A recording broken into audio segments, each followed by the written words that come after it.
चलिए, a very very good afternoon to everyone. कैसे हैं आप सभी? बढ़िया हैं बच्चों? तो प्यारे बच्चों, आइए थर्मो के सफर में आगे बढ़ते हैं और ये सफर धीरे धीरे इंटरेस्टिंग होता जाएगा। सबसे पहला जो किस्सा है वो है टर्मिनोलॉजी का। सबसे पहले आपको मैं थर्मो की भाषा सिखा रहा हूं और उसी टर्मिनोलॉजी की सीरीज में लास्ट क्लास में हम सब ने सीखा था वर्क। वर्क का फील। देखो, थर्मो में जितने कंसेप्ट पढ़ रहे हो ना, दो चीजें सेट रखना। एक फील, हाउ टू कैलकुलेट। एक फील, हाउ टू कैलकुलेट। एक फील, हाउ टू कैलकुलेट। ये दो चीजें सेट करना है। यकीन मानो पूरा थर्मो यहां पे आपका खत्म है। तो कल कहानी चल रही थी वर्क की। वर्क का फील मैंने बताया और वर्क का कैलकुलेशन का तरीका बताया।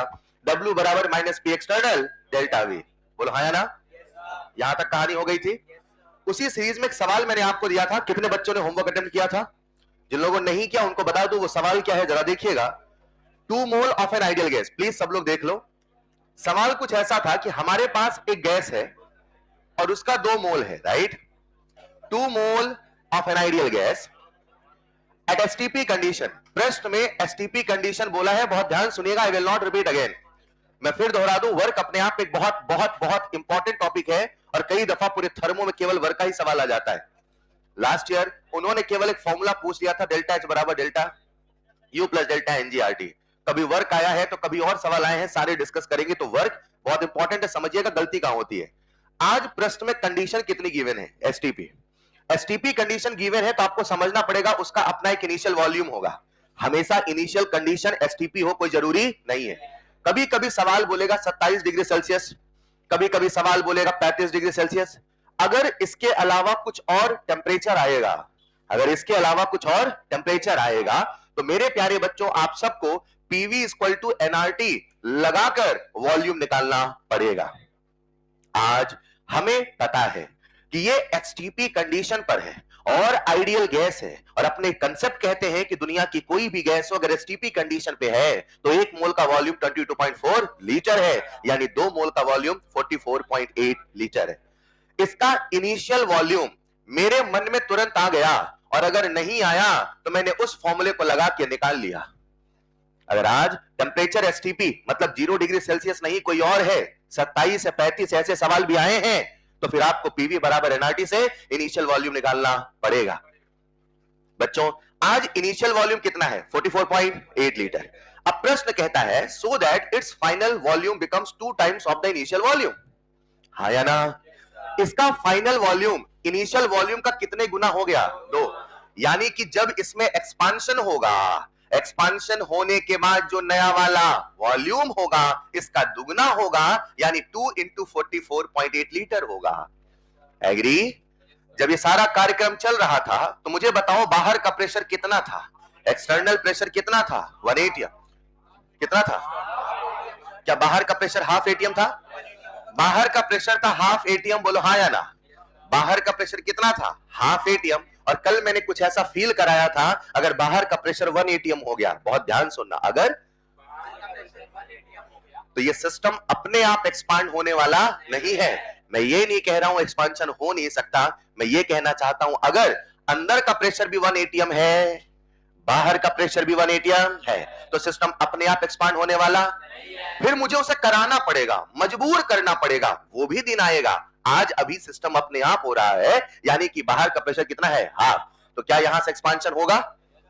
होगा कि नहीं होगा? नया वाला वॉल्यूम कितना है? 2 into 44.8 litre.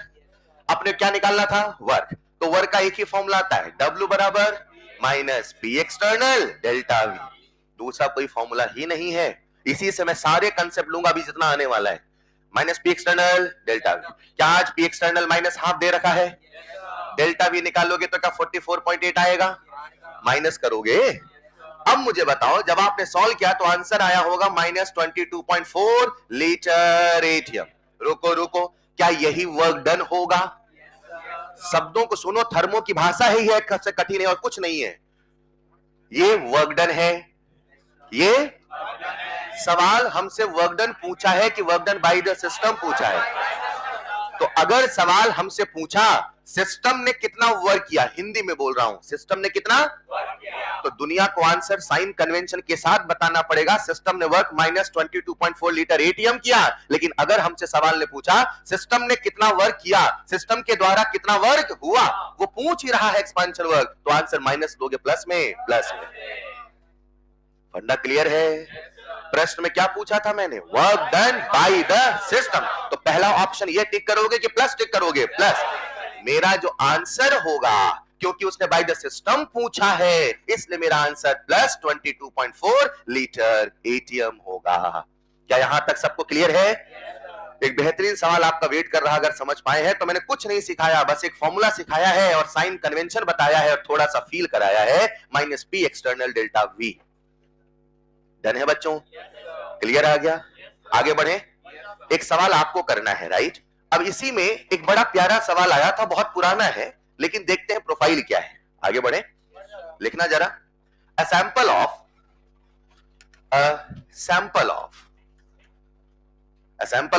an ideal gas, a sample of an ideal gas got expanded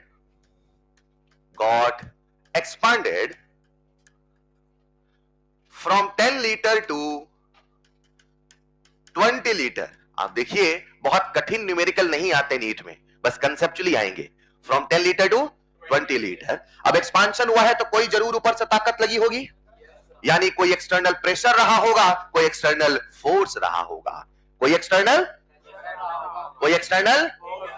agree और नॉट? तो सवाल कहता है from 10 litre to 20 litre against constant external force, against a constant external force of 2 into 10 की power 5 Newton. यानी piston के ऊपर जो ऊपर से प्रेशर लग रहा है वो 2 into 10 की पावर 5 न्यूटन लग रहा है। ठीक है? If area of the piston is, area of cross section of the piston is, if area of cross section of piston is 10 meter square, 10 meter square, then calculate work done, then calculate work done।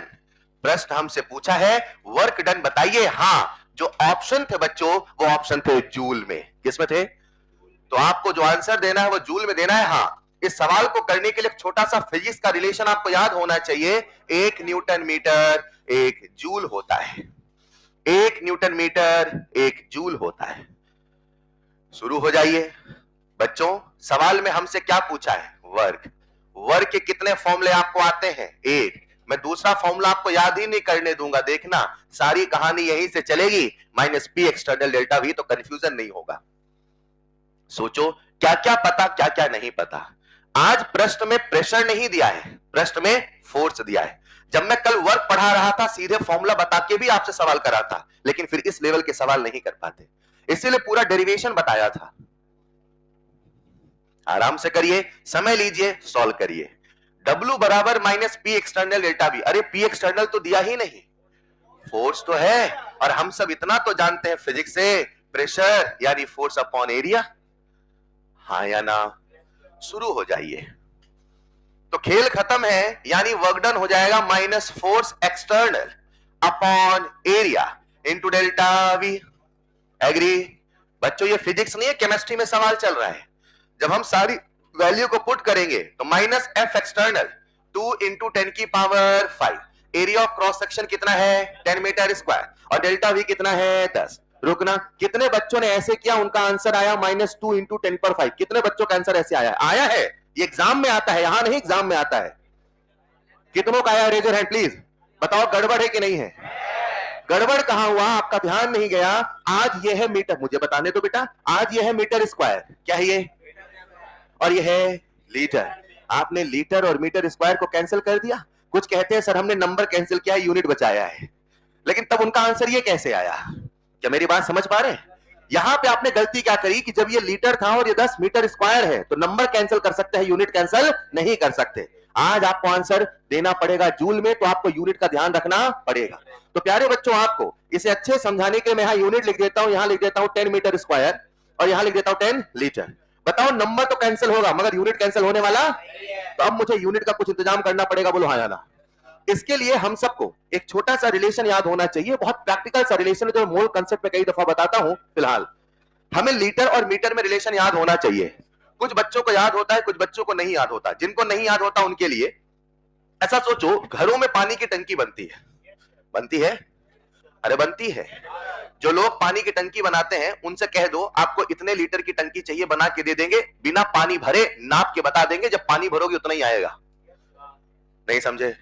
अगर कभी घर बन रहा हो और कह दो कि हमें 1000 लीटर की पानी की टंकी चाहिए, समझना मेरी बात को, उनसे बस कह दो इतना लीटर का चाहिए, वो मीटर स्केल से नापेंगे और बना देंगे और आपका पानी 1000 लीटर ही आएगा। ऐसा उन्हें क्या पता है? उन्हें यह पता है कि अगर कभी भी लंबाई हो 1 मीटर, लंबाई हो, चौड़ाई हो, ऊंचाई हो, यानी वॉल्यूम हो 1 मीटर क्यूब, अरे लंबाई हो, चौड़ाई हो, ऊंचाई हो, एक पानी की टंकी बनी ना, 1 मीटर 1 मीटर 1 मीटर, हाँ या ना। जब आप 1 मीटर क्यूब पानी की टंकी में पानी भरोगे, उसमें डिप्टो आएगा 1000 लीटर पानी। कितना आएगा? उनको ये गणित पता है, उसी में ऊपर नीचे करके देख लेते हैं। हेलो, इसे मैं जब लिखता हूं बोर्ड में तो कुछ ऐसे लिखता हूं, 1 मीटर क्यूब, क्या लिखा मैंने? 1 मीटर क्यूब क्या बराबर 1000 लीटर होगा बच्चों? तो फिर ये भी तो कह सकता हूं ना, 1 लीटर बराबर 10 की पावर -3 मीटर क्यूब होगा, हाँ या ना। पानी की टंकी याद रखो, कभी मीटर को सेंटीमीटर करना, कभी कुछ करना, सारा खेल हो जाता है। डन। आज यहां पे क्या लिखा है? लीटर। और यहां पे क्या है? तो या तो मीटर को बना लो लीटर, या तो लीटर को बना लो। तो क्या मैं जहां लीटर है वहां मीटर लिख पाऊंगा? बोलो ना। जहां 10 लीटर लिखा है वहां मैं लिख सकता हूं। प्यारे बच्चों, अगर सही लगे तो हाँ कहना, 2 × 10 की पावर 5 अपॉन 10 × 10 × 10 की पावर -3, या 100 नो। मैंने कुछ गलती करी, कौन बताएगा? यहां था माइनस, तो यहां भी तो माइनस है ना, है कि नहीं है? जब आप इसको सिंप्लीफाई करेंगे, इसको सॉल्व करेंगे, तो what will be the final answer, कोई बता पाएगा? कितना आया? -2 × 10 की पावर 2, ये तो था न्यूटन और ये हो गया मीटर, तो आया -2 × 10 की पावर 2 न्यूटन मीटर, आया ना। आंसर न्यूटन मीटर में है कि जूल में? बोलो क्या करूं? 1 न्यूटन मीटर बराबर 1 जूल। तो आप आंसर सिंपली लिख सकते हैं मेरे प्यारे बच्चों, and what will be the final answer? -200 joule. रुको, आंसर -200 जूल होगा कि +200? क्यों -200? क्योंकि सवाल हमसे पूछा है वर्क डन। अगर यही सवाल पूछा होता work done by the system, तो अब हम ऑप्शन टिक करते +200। थर्मो कठिन नहीं है, बस फील चाहिए और साइन का ध्यान रखना। बच्चा पूरा थर्मो पढ़ लेता है, गलती पता क्या करता है? प्लस माइनस की। उसका आंसर हमेशा उल्टा ही आएगा और परेशान रहता है साल भर, सर मेरा आंसर आता तो है मगर कभी ये नहीं आता, प्लस का माइनस और माइनस का प्लस। हेलो, इन छोटी छोटी बातों को ध्यान देते चले, कोई दिक्कत नहीं आएगी। फिलहाल क्या आंसर -200 जूल होगा? अब कहानी क्या चल रही थोड़ा फील करना, ठीक? थर्मोडायनेमिक्स शुरू कहां से हुआ? मन में एक सवाल लिए हम घर से चल दिए, आखिर कुछ क्यों होता है? आखिर कुछ, तो हमने कहा आखिर कुछ क्यों होता है, इसका जवाब बाकी लोग लिखते रहे जो उन्होंने लिखा है, इसका जवाब हमें मिलेगा थर्मो में। और मैंने कहा थर्मो ये जवाब देता कैसे है, उसके लिए आपको कुछ छोटे छोटे शब्दों को समझना पड़ेगा। शब्दों को समझना शुरू किया, सबसे पहले सिस्टम को समझा, सराउंडिंग को समझा, बाउंड्री को समझा, स्टेट को समझा, स्टेट वेरिएबल समझा, state function, path function, intensive, extensive, आया ना। फिर यह समझ में आया अगर किसी सिस्टम में बदलाव करना होगा, अगर किसी सिस्टम में यह बदलाव कोई नॉर्मल बदलाव नहीं है, यह बदलाव है स्टेट वेरिएबल का बदलाव। किसका बदलाव? जब मैं स्टेट वेरिएबल बोलता हूं तो इंग्लिश का शब्द नहीं, आपको फील आना चाहिए। स्टेट वेरिएबल वो है जिनके बदलने से स्टेट बदल जाता है, या जब स्टेट बदलता है तो वो भी बदल जाते हैं। अगर किसी सिस्टम में हमें बदलाव करना होगा तो हमें स्टेट वेरिएबल बदलना पड़ेगा। स्टेट वेरिएबल अपने आप बदलने वाला उसके लिए हमें प्रोसेस करना। यूं तो प्रोसेस न जाने कितने होते हैं, लेकिन अपने ये 4 हैं और वो 4 के चारों भी 2 तरीके के हैं, कभी रिवर्सिबल है तो कभी इरिवर्सिबल है। जितने भी प्रोसेस किए जाते हैं, जितने भी प्रोसेस किए उनमें एनर्जी का एक्सचेंज किया, जितने भी प्रोसेस किए उनमें एनर्जी का एक्सचेंज किया। एनर्जी के 2 ही रास्ते, एक हीट और दूसरा वर्क, इसी से सारा कार्यक्रम अंजाम दिया, हाँ या ना। हीट का फील आता है, वर्क का फील आता है, लेकिन जब किसी सिस्टम को हीट दोगे, किसी सिस्टम को हीट, तो उसकी एनर्जी में तो फर्क आएगा ना। इस पूरे थर्मोडायनेमिक्स में सिस्टम की एनर्जी के दो कंसेप्ट बनाए गए, एक को बोला गया इंटरनल एनर्जी, एक को बोला गया इंथैल्पी। क्या बोला गया? एक को बोला गया, एक को बोला गया इंथैल्पी। ये क्या है? सिस्टम की एनर्जी। हीट सिस्टम का नहीं है, वर्क सिस्टम का नहीं है, इंटरनल एनर्जी सिस्टम का है, इंथैल्पी सिस्टम का है। यहां तक समझ पाए? तो अगर आप अब थर्मोडायनेमिक्स में खेल करना चाहते हैं तो आपको अब समझना पड़ेगा, जब हम हीट और वर्क देते या लेते हैं तो कैसे सिस्टम की एनर्जी बदलती है। और सिस्टम की कितनी एनर्जी है? दो दो दो, एक है इंटरनल एनर्जी, एक है इंथैल्पी। चलेगा? कहानी आगे बढ़ाएं, कॉपी में लिखिएगा नेक्स्ट पॉइंट। नेक्स्ट स्लाइड कर दूं? तो प्यारे बच्चों, ऐसा सोचो कि टर्मिनोलॉजी की सीरीज में हम एक नया टर्म डिस्कस करने वाले हैं जिसका नाम है इंटरनल एनर्जी। Internal energy. मैं फिर कहूंगा, पूरी थर्मो ऐसे ही लेके चलना, feel and calculation, feel and calculation. Internal energy on paper इसे हम कभी कैपिटल ई से लिखते हैं तो कभी कैपिटल यू से लिखते हैं। ऑन पेपर कभी इसे हम कैपिटल ई से लिखते हैं तो कभी कैपिटल यू से लिखते हैं। मगर सर ये बताओ, आखिर ये है क्या? What is the feeling of internal energy? बनाया क्यों? सिग्निफिकेंस क्या है? निकाले कैसे? हमारे किस काम का है? हाँ या ना? इंटरनल एनर्जी क्या है? एक लाइन लिखो, फिर फील कराना शुरू करता हूं। एक लाइन लिख लो, इट इज द, तब तक मैं डायग्राम बना लूं। It is the summation of, it is the summation of all forms of energy. It is the summation of all forms of energy. एक एक शब्दों में प्यारे बच्चों यहां गागर में सागर है। It is the summation of all forms of energy. कुछ बच्चों को तो इतना ही याद रहता है, internal energy is the summation of all form of energy, इतने में सवाल उनके मजे ले लेता है। It is not only all form of energy का summation, it is the summation of all form of energy associated with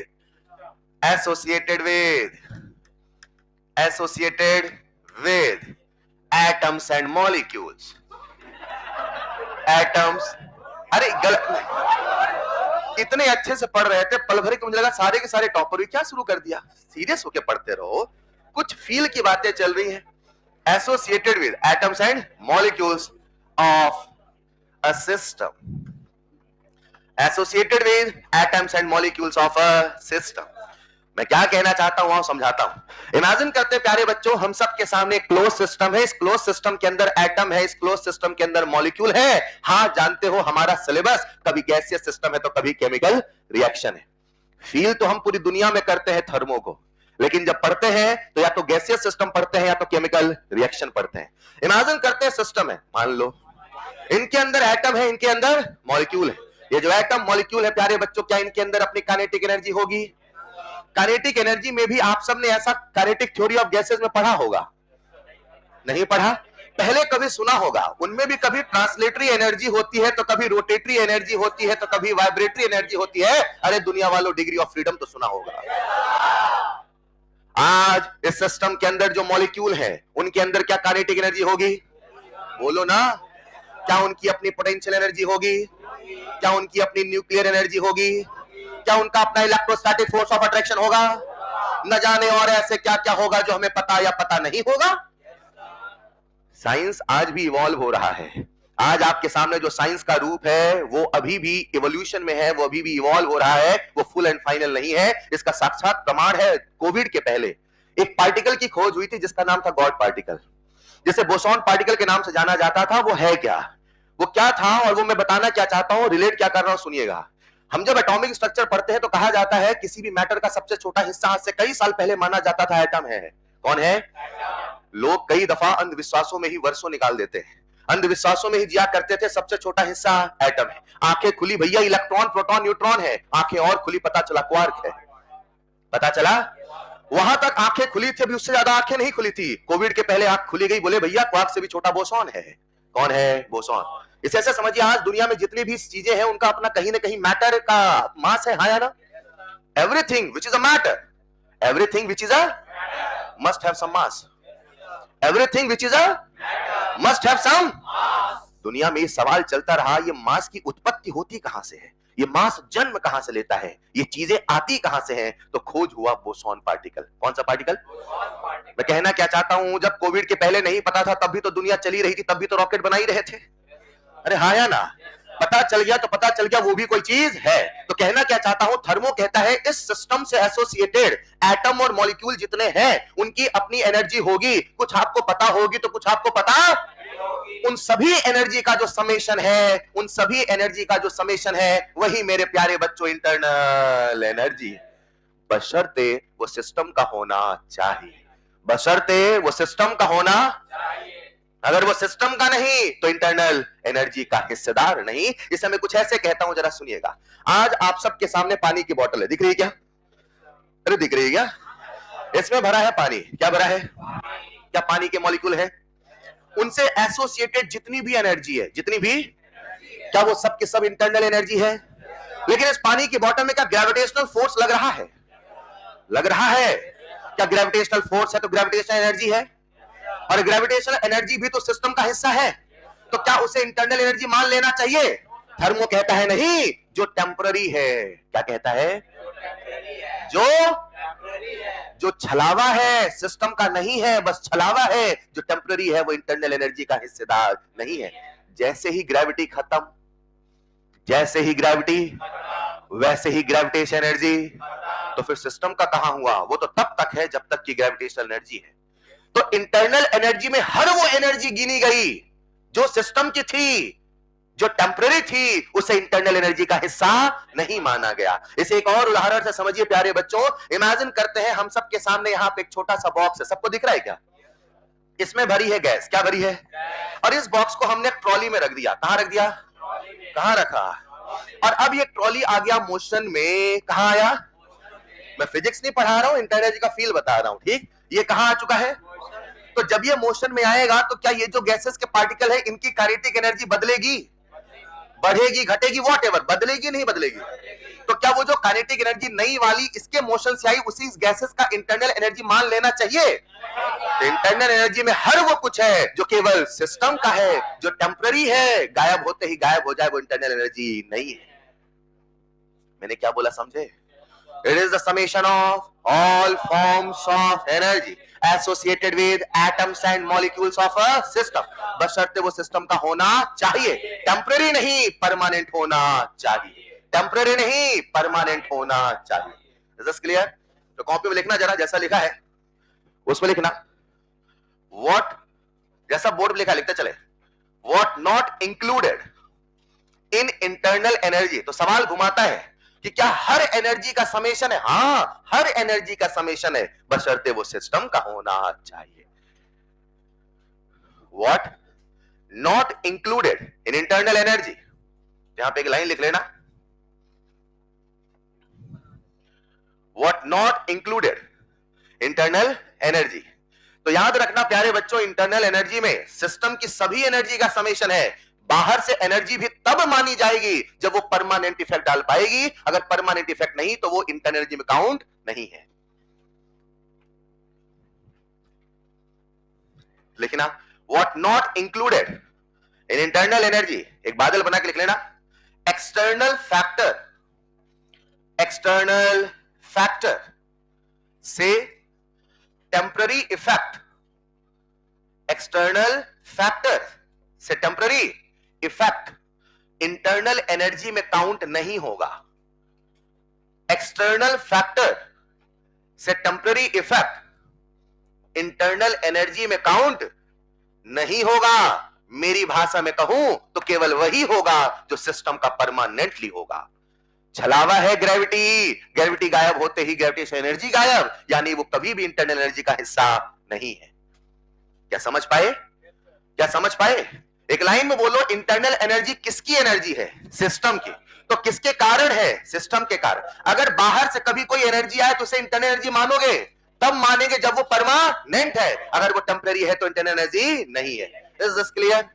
एक सवाल पूरी क्लास से पूछता हूं, क्या हमने इंटरनल एनर्जी कैपिटल ई से लिखा है? कैपिटल की स्मॉल?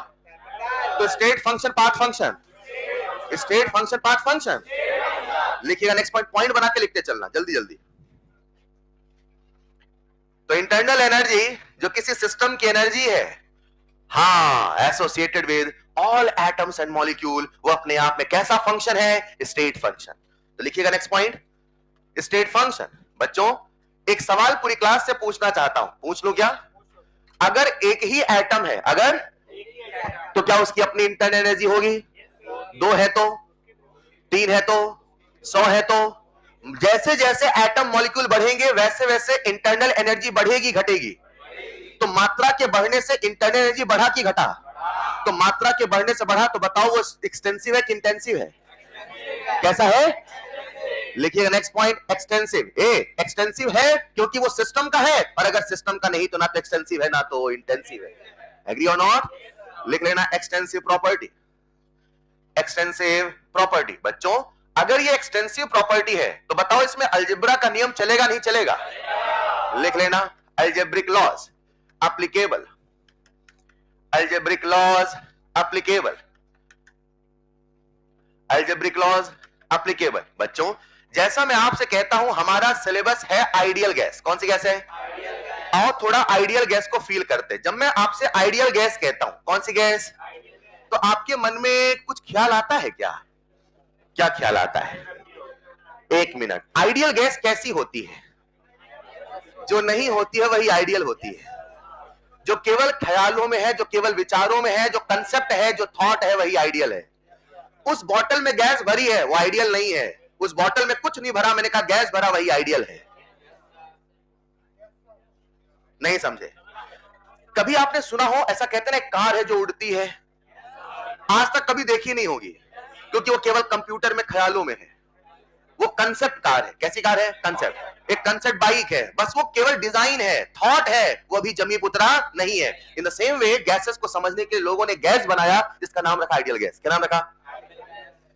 हमारे आसपास जितनी भी गैसेस हैं, real gases, they can behave like ideal gas, but no one is perfectly ideal. क्योंकि आइडियल की जो परिभाषा बनाई गई, हाँ सिलेबस में नहीं है तो हम उस पर ज्यादा बातें नहीं करें, लेकिन इतना समझना पड़ेगा कि आइडियल गैस एक कंसेप्ट गैस है। कैसी गैस है?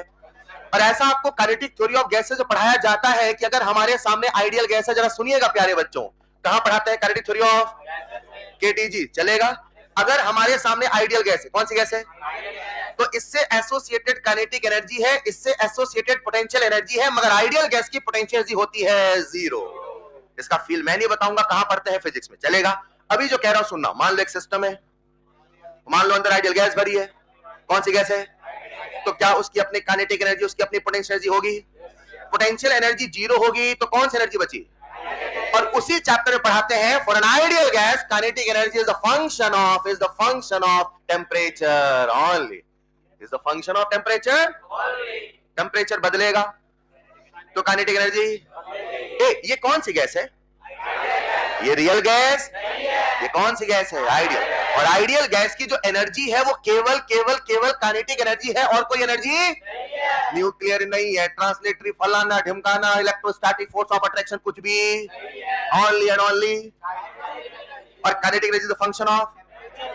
तो मैं कह सकता हूं इसकी जो इंटरनल एनर्जी है वो काइनेटिक एनर्जी के बराबर है, and kinetic energy is the function of temperature, so internal energy is the function of only.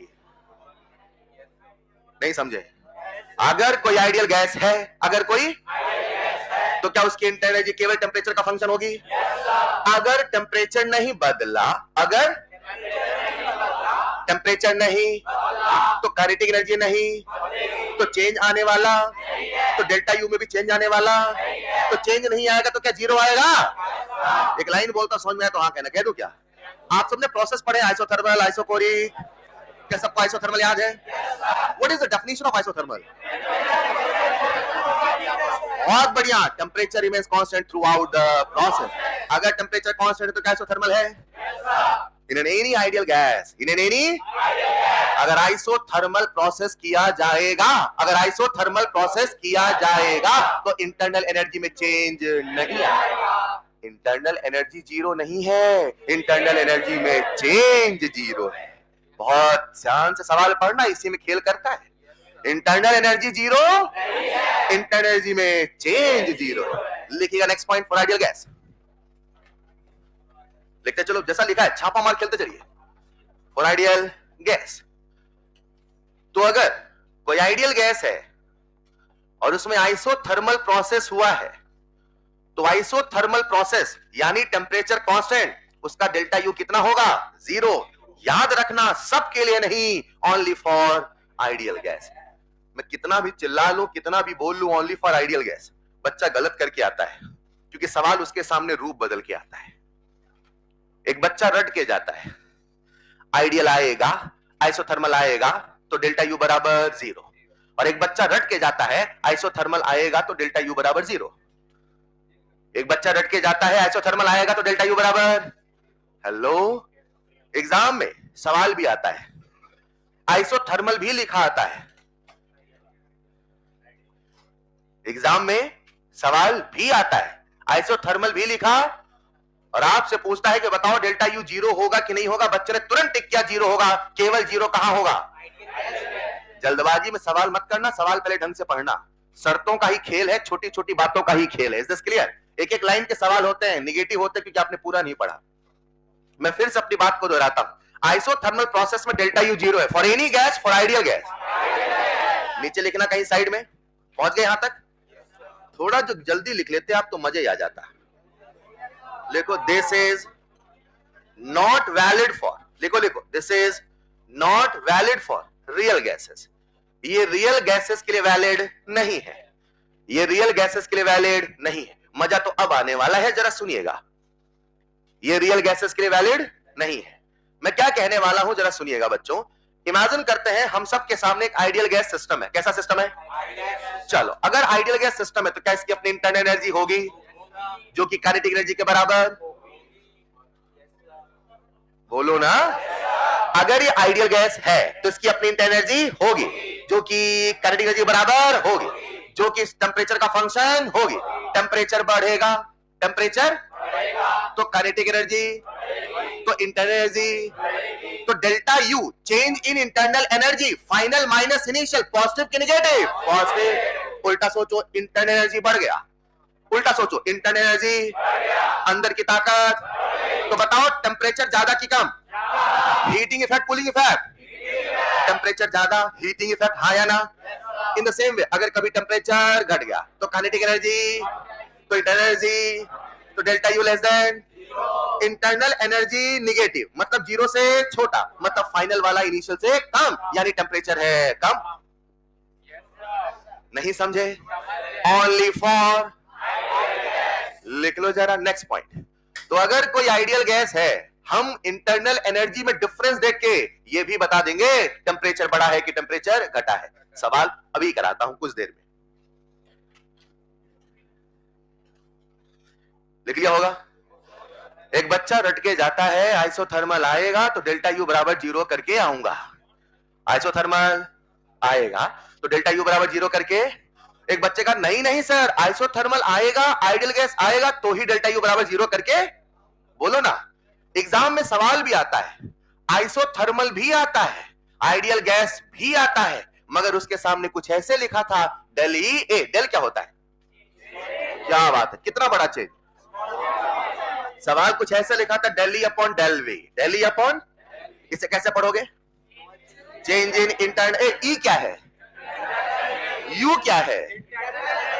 बेटा पढ़ के बताओ, आप भी पढ़ो। यू क्या है? Internal energy. ई क्या है? बोलो बेटा, सीखो, साइंस है। क्या ये इंटरनल एनर्जी है? Change in internal energy with respect to change in volume. और अगर कभी ऐसे लिख दूं तो उसको ऐसे पढ़ोगे, change in internal energy with respect to change in volume at constant. Math एक भाषा है, मैथ एक, मैथ का शाब्दिक इंटरप्रिटेशन करना सीखे, बस खत्म है साइंस। ये है change in internal energy with respect to volume, हाँ या ना? तो बच्चा रट के जाता है, आइसोथर्मल आइडियल गैस आएगा, डेल्टा यू बराबर 0 करके आऊंगा। उसके सामने कुछ ऐसा सवाल था, बताओ ये 0 होगा कि ग्रेटर देन 0 होगा कि लेस देन 0 होगा? Ideal gas, isothermal, constant temperature, change in internal energy बराबर 0। सवाल वही, कंसेप्ट वही, पूछने का तरीका नया। लिख लो। एक बच्चा इस बार अच्छे से रट के जाता है, आइसोथर्मल आएगा। क्या रट के जाता है? आइसोथर्मल आएगा। पढ़ाया भी गया सवाल, आइसोथर्मल आया, मगर इस बार वहां आइडियल गैस नहीं लिखा था, वहां लिखा था फेज ट्रांजिशन। क्या लिखा था? मुझे आप सबका ध्यान चाहिए प्यारे बच्चों, बस थर्मो तभी शुरू हो जाएगा जिस दिन मैं एंथैल्पी बोर्ड पे लिख दूंगा, लेकिन उसके पहले अभी शब्दों का मतलब सिखा रहा हूं, राइट? आप सब केमिकल इक्विलिब्रियम पढ़ के आए हो? किसी ने केमिकल इक्विलिब्रियम पढ़ाया होगा? ठीक।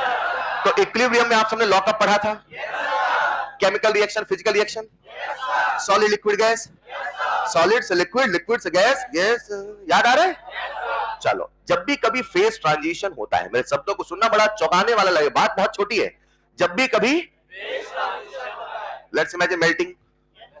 अच्छा, आधे बच्चे सुन रहे हैं जैसे मैं कोई कविता पढ़ रहा हूं। कविता नहीं, मैं साइंस की बातें कर रहा हूं, आपको इमेजिन करना पड़ेगा। अगर मैंने कहा फेज ट्रांजिशन, यही दिक्कत है ना, आप शब्द सुनोगे तो नहीं, शब्दों के साथ मुझे इमेजिनेशन चाहिए।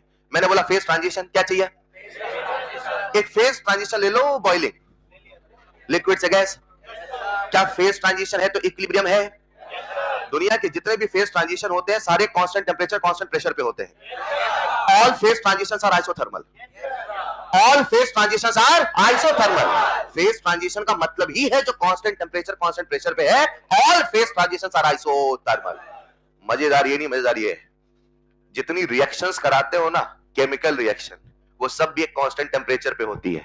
अगर कभी आपने कोई रिएक्शन लिखा हो, लेट्स इमेजिन आपने हैबर प्रोसेस, अपनी अमोनिया की फैक्ट्री हुआ करती थी, तो आपने जब हैबर प्रोसेस की रिएक्शन लिखी तो यहां टेंपरेचर लिखोगे 400 केल्विन, 500 केल्विन, फलाना कुछ टेंपरेचर लिखोगे, हाँ या ना? कभी ऐसे लिखते हो क्या? शुरू हुई थी तो 10 था, बीच में 15 हो गया, अचानक से 500 हो गया।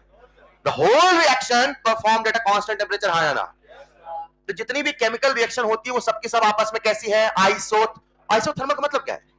Temperature remains constant through out the process, हाँ या ना? जितने भी फेज ट्रांजिशन है क्या सारे के सारे आइसोथर्मल है? जितने भी केमिकल रिएक्शन क्या सारे के सारे आइसोथर्मल है? बोलो ना, हाँ ये आइसोथर्मल है, हाँ केमिकल रिएक्शन भी आइसोथर्मल है, लेकिन फिर भी उसका डेल्टा यू जीरो नहीं है। बार बार एक ही बात कह रहा हूं, this is valid only for ideal gas. Isothermal देख के डेल्टा यू जीरो मत करना, आइडियल गैस आइसोथर्मल देख के डेल्टा यू जीरो करना। डन। देखना next point, isothermal phase transition, delta U is not equal to zero. तो एक बच्चा कहता सर फिर कितना होगा? बताऊंगा, अभी ये तो समझो ये जीरो नहीं होगा। प्यारे बच्चों, अगर मैं इंटरनल एनर्जी की बात करूं, किसकी बात करूं? उसकी परिभाषा क्या है? It is the summation of all forms of energy.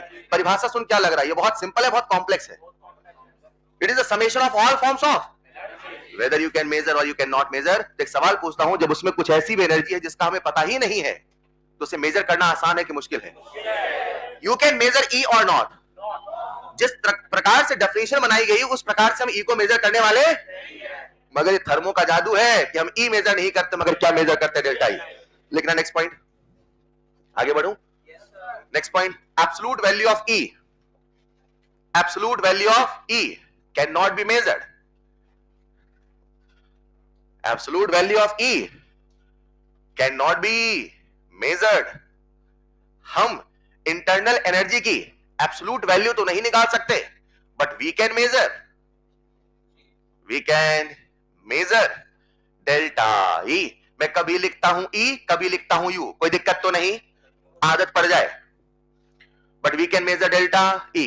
अब कैसे मेजर करेंगे अभी बताता हूं, बस एक छोटा सा पॉइंट बता देता हूं।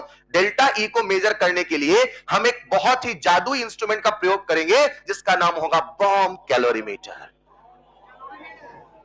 कैलोरीमीटर नहीं, बॉम्ब कैलोरीमीटर। तो इस इंस्ट्रूमेंट में हम करेंगे कांस्टेंट वॉल्यूम। क्या करेंगे? अभी लिख लो, कुछ ही देर फील कराता हूं, बस 10 मिनट में। कांस्टेंट वॉल्यूम में हम लोग कुछ इस प्रकार से लिखेंगे और वही डेल्टा ई के बराबर है। सर ये क्या है? समझा दूंगा, अभी पहले एक बार लिख लो। तो अगर हमें इंटरनल एनर्जी में चेंज मेजर करना है तो किस डिवाइस से मेजर होगा? Bomb calorimeter. कैसे होगा, क्या होगा, समझते हैं। अभी आपने नोट्स में पॉइंट लिख लिया, ठीक है। मुझे सिखाना क्या था प्यारे बच्चों, आप सबने काइनेटिक थ्योरी ऑफ गैस का नाम तो सुना है ना?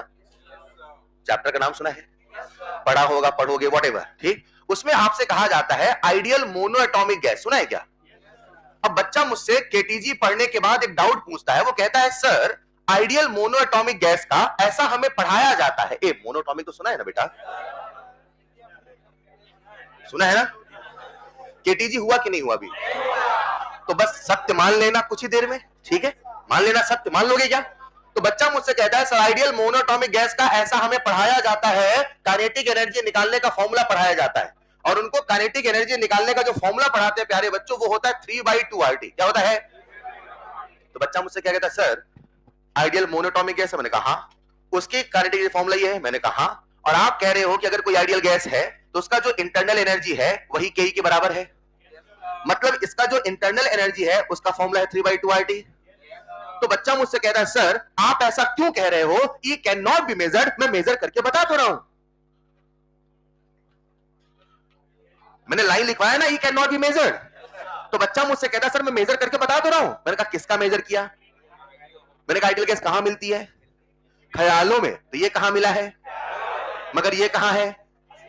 असलियत में। नहीं समझे? ये किस गैस का इंटरनल एनर्जी है? आइडियल गैस का। Ideal gas is not a real gas, ideal gas is a concept gas. कौन सी गैस है? कंसेप्ट है। वो कंसेप्ट है समझने के लिए बनाई गई हाइपोथेटिकल विचारों की गैस। Is this clear? लिख लेना नेक्स्ट पॉइंट। और ideal monoatomic gas internal energy is 3/2RT। एक बच्चा मेरी बातों को ध्यान सुन रहा था, वो कहता है सर अगर हर सिस्टम की अपनी इंटरनल एनर्जी है तो आपने कहा उसे मेजर नहीं कर सकते, मगर क्या मेजर करेंगे? Delta E. तो सर ये बताओ मेजर कैसे करेंगे? मेजर, मैंने कहा मेजर करना है तो कहां मेजर करोगे? अरे हाँ या ना? लेकिन बॉम्ब कैलोरीमीटर में मेजर करने के लिए हमें लगाने पड़ेंगे थर्मोडायनेमिक्स के लॉज। क्या लगाने पड़ेंगे? काहे के लिए लगाने पड़ेंगे? हम क्या कैलकुलेट करना चाहते हैं? Delta E, change in internal. बोलना बच्चों शब्द प्लीज। हम क्या कैलकुलेट कर रहे हैं? Change in internal. E calculate कर। ये किसकी एनर्जी है? आइडियल गैस की। आइडियल गैस कोई रियल गैस? चलेगा बच्चों? Now we are going to learn how to calculate delta E for any system. उसके लिए हमें पढ़ना पड़ेगा लॉज ऑफ थर्मोडायनेमिक्स। चलेगा? कॉपी में लिखना calculation of delta E, calculation of delta E. ए डेल्टा ई कौन है? बहुत बढ़िया बच्चों, गहरी बातें बहुत ध्यान से सुनिए। कैलकुलेशन ऑफ डेल्टा ई, कौन से लॉज पढ़ने पड़ेंगे? लॉज ऑफ, तो कॉपी में लिख लेना next heading laws of thermodynamics. बच्चों कभी आप मूवी देखे हो? जब भी कभी मूवी आती है तो मूवी, यार ऐसे बातें मत करो, सीरियस होकर पढ़ते रहो ना। मूवी जब आती है तो मूवी के पहले डिस्क्लेमर आता है ना? इन द सेम वे जब हम लॉज ऑफ थर्मो पढ़ते हैं तो लॉज ऑफ थर्मो के पहले एक डिस्क्लेमर है। क्या है वो डिस्क्लेमर? समझना जरूरी है क्योंकि उस पर भी सवाल बनते हैं। वो डिस्क्लेमर क्या है, वो अजम्पशन क्या है, पहले उसे समझो। तो लॉज ऑफ थर्मोडायनेमिक्स क्या कहता है? सुनिएगा, सुनो बेटा।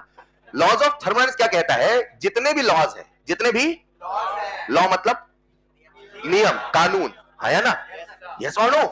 तो ये कहता है कि जितने भी थर्मो के लॉज हैं वो सब के सब ह्यूमन एक्सपीरियंसेस से बनाए गए हैं, अनुभवों से बनाए गए हैं। कैसे बनाए गए हैं? मतलब आपको फील आता जाएगा, लॉज पढ़ते जाओगे। ये न्यूटन का लॉ नहीं है कि डिराइव करके बताना पड़ेगा। फील आएगा तो आएगा, नहीं तो रह जाएगा। नहीं समझ पाए तो लिखना जरा first point, based on human experiences. Based on human experiences. जैसे मैं कहूं बेटा हीट आई, आपको सब कहां आई? मैंने कहा एहसास करो। आई? नहीं समझे तो एहसास करना पड़ेगा। Based on human experiences. हाँ, आप मैथमेटिकल प्रूफ नहीं मांग सकते, आपको महसूस करना पड़ेगा। तभी कई दफा कहा जाता है मानवीय संवेदनाओं पर आधारित है थर्मो। संवेदन, आपको थोड़ा सा अपने अनुभवों को जगाना पड़ेगा। संवेदनशीलता समझते हैं ना? तो based on human experience number 1। Number 2 NCERT कहता है, एनसीईआरटी, मैं आपका ध्यान इसी पॉइंट पे खींचना चाहता हूं। जब भी कोई लॉ लगाना, हमेशा याद रखना system must be at equilibrium. System must be at. तो प्यारे बच्चों कहने का मतलब क्या है जरा सुनिएगा। अगर आज ये सिस्टम है, सिस्टम की इनिशियल कंडीशन है हेलो, सिस्टम में प्रोसेस कर रहे हो। जब सिस्टम में प्रोसेस हो रहा है तो सिस्टम में बदलाव हो रहा है। जो सिस्टम में बदलाव हो रहा है उस समय में कोई भी कानून लगाना, कानून को पढ़ने का कानून होता है। कानून को पढ़ने का, थर्मो के लॉज को पढ़ने का मैं बता रहा हूं नियम क्या है। थर्मो के लॉज पढ़ना तो मानवीय संवेदनाओं को जगा के रखना, थर्मो के लॉज पढ़ना, लगाना तो केवल इक्विलिब्रियम पे लगाना। जब प्रोसेस हो रहा है तब थर्मो के लॉज काम करने वाले, थर्मो के लॉस तभी काम करेंगे when the system is at equilibrium. तो लिखना second point, system must be at equilibrium to apply laws of thermo. तो थर्मो के नियम लगाने के लिए सिस्टम को इक्विलिब्रियम पे होना पड़ेगा. ड्राइविंग फोर्स बराबर अपोजिंग फोर्स होना पड़ेगा. बच्चों, हम हमारे सिलेबस में कितने लॉज पढ़ते हैं? सबसे पहला जो लॉ पढ़ते हैं उसका नाम है जीरोथ लॉ. क्या नाम है? जिसे मैं कहूंगा ज़्लॉट. क्या कहूंगा? और दूसरा लॉ पढ़ते हैं first law of thermodynamics which is known as FLOT. फिर हम पढ़ते हैं सेकंड लॉ, फिर हम पढ़ते हैं थर्ड लॉ ऑफ थर्मोडायनेमिक्स. क्या बोल रहे बेटा? Zeroth law of thermodynamics, first law of thermodynamics, second law of thermodynamics, third law of. कुछ के अंदर सीखने की ललक है, कुछ के अंदर बस देख रहे हैं. बोलो ना यार. ज़्लॉट, फ्लॉट, स्लॉट, क्लॉट, ज़्लॉट. अब जो नया सिलेबस, बस इतने बोलना है, घर बोलना. अब जो नया सिलेबस आया है, नए सिलेबस में क्लॉट नहीं. अब कितने बचे? 3. कितने बचे? 3. ज़्लॉट, फ्लॉट, स्लॉट. हिस्ट्री में, इतिहास में सबसे पहले, बस बेटा घर में करना आप है ना. आज जब फोन है तब बातें करना है ऐसे, ठीक? किया हुआ फ्लॉट. सबसे पहले हिस्ट्री में आया था फ्लॉट. क्या आया था? फ्लॉट. उसके बाद आया स्लॉट और फिर बाद में आया था ज़्लॉट. तो जैसे जैसे इतिहास में आते गए वैसे वैसे मैं भी पढ़ाऊंगा. तो सबसे पहले क्या पढ़ेंगे? फ्लॉट. लिखो पहले, फिर कॉपी में नेक्स्ट हेडिंग डालो फ्लॉट. जल्दी से, तूफान की गति में. नेक्स्ट पॉइंट ऐसा लिख लो, ज़्लॉट, फ्लॉट, स्लॉट, प्लॉट. प्लॉट को कैंसिल कर देना. क्यों कैंसिल किया? बहुत अच्छे, वेरी गुड. नए सिलेबस में, हालांकि एक लाइन का है, बता दूंगा क्लास में अगर लगा तो. अरे पहले डर गए. नहीं सर, लिख लिया होगा. तो आओ सबसे पहले पढ़ते हैं फ्लॉट. नेक्स्ट स्लाइड में चलूं. कॉपी में ये फ्लॉट आ कहां से गया? बीच में चल क्या रहा है? नहीं, एक्सपीरियंस नहीं चल रहा है. हम डेल्टा ई मेजर कर रहे हैं. क्या मेजर कर रहे हैं? डेल्टा. तो उसके लिए हमें लॉ समझने पड़ेंगे. उसमें पहला लॉ है प्यारे बच्चों फ्लॉट. लिख लो जरा. आओ एक कॉमन सेंस का सवाल पूछता हूं, फिर कॉपी में लिख लेना. ठीक? सब लोग बोर्ड पे आओ. आगे इमेजिन करते प्यारे बच्चों, हम सब के सामने, आओ ना बोर्ड पे. हम सब के सामने ये है सिस्टम. क्या है? यहां से थर्मो स्टार्ट हो रहा है ना. मतलब अभी तक शब्द बताया, अब कंसेप्ट आ रहे हैं, आपका पूरा फील चाहिए. और अपने सामने एक बॉटल लेके इमेजिन करते रहना, सब इमेजिन हो जाएगा. ये एक सिस्टम है. क्या है ये? अगर ये सिस्टम है तो इसका अपना इंटरनल एनर्जी है. लेट्स इमेजिन इसका पहले इंटरनल एनर्जी था U1. कितना था? What is U1? Initial internal energy of the system. Done. अब मुझे सिस्टम में प्रोसेस करना है. क्या करना है? यानी एनर्जी का एक्सचेंज. कितने रास्ते हैं? 2. एक है हीट, दूसरा है वर्क. लेट्स इमेजिन मैंने सबसे पहले इस सिस्टम को हीट दिया. इस सिस्टम को हीट दिया. सिस्टम को जब हीट मिल गया तो सिस्टम की एनर्जी बढ़ गई. हीट जाते ही अंदर सिस्टम के अंदर परमानेंट इफेक्ट आ गया. ऐसा नहीं कि हीट आया, हीट खत्म होते ही हीट उड़ गया, ऐसा नहीं है. अगर हीट सिस्टम का नहीं होता, अगर सिस्टम के अंदर रिटेन नहीं होता, तो फिर हीट कभी इंटरनल एनर्जी में ऐड नहीं होता.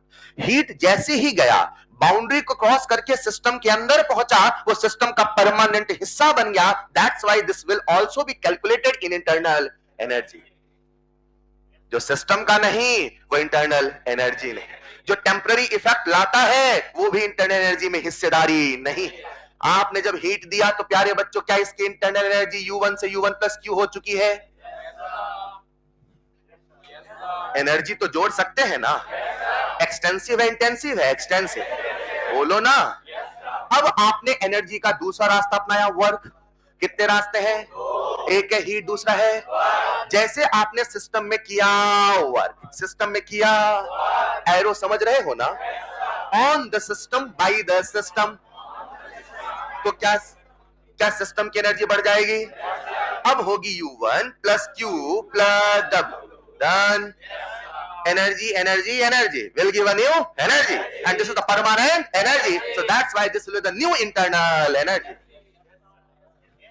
Agree or not? यानी मैं कह सकता हूं U2 बराबर U1 plus Q plus W. Done.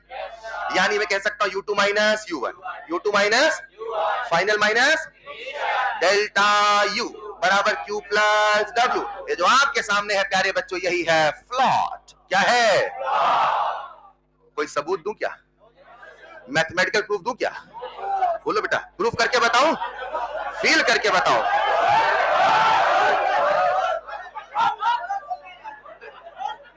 Class cancel कर दें? यार ऐसा मत क्या करो, ये मतलब बहुत ही वैसा नहीं लगता, आपको शोभा नहीं देता है ये ऐसा चिल्लाते हो तो। इतने अच्छे बच्चे हैं आप, हैं? डांटू अच्छा लगेगा क्या? बेटा आप बहुत तेज से बोल रहे हैं। सारा गुस्सा ऐसे ही निकालना था क्या? उसको भी मौका मिलेगा फिर, है ना? अगर आप मुझसे कहोगे सर प्रूफ करके बताओ, मैं आपसे कहूंगा बेटा फील करके बताओ। क्या कहूंगा? फील करके बताओ। बड़ा सिंपल सा फील है। एनर्जी दोगे तो एनर्जी अंदर जाके ऐड ही ना होगी यार। 10 जूल दोगे तो अंदर 10 जूल पहुंचा कि नहीं पहुंचा? तो जोड़ू कि ना जोड़ू? अरे बोलो ना। इसे कहते हैं एनर्जी कंजर्वेशन। एनर्जी तभी कहा जाता है जो फ्लॉट है कोई तूफानी नहीं है, based on the conservation of energy, यही फ्लॉट है। इसका जादू क्या है वो दिखाने वाला हूं। कॉपी में लिखना एक लाइन, फ्लॉट लिखना, based on conservation of energy, based on conservation of energy. बचपन से आप सबने एनर्जी कंजर्वेशन पढ़ा है। Energy can neither be created nor be destroyed. बस इतना लिख लो, based on energy conservation. Next point पैसा लिख लो। अब इसका कंसेप्ट क्या है, जादू क्या है, सिखाता हूं। सबसे पहले जो आपके सामने फॉर्मूला आया, डेल्टा यू बराबर क्यू प्लस डब्ल्यू। वादों को बहुत जोर आ रहा होगा रटने में, कुछ नहीं है, बड़ी सिंपल सी बात है।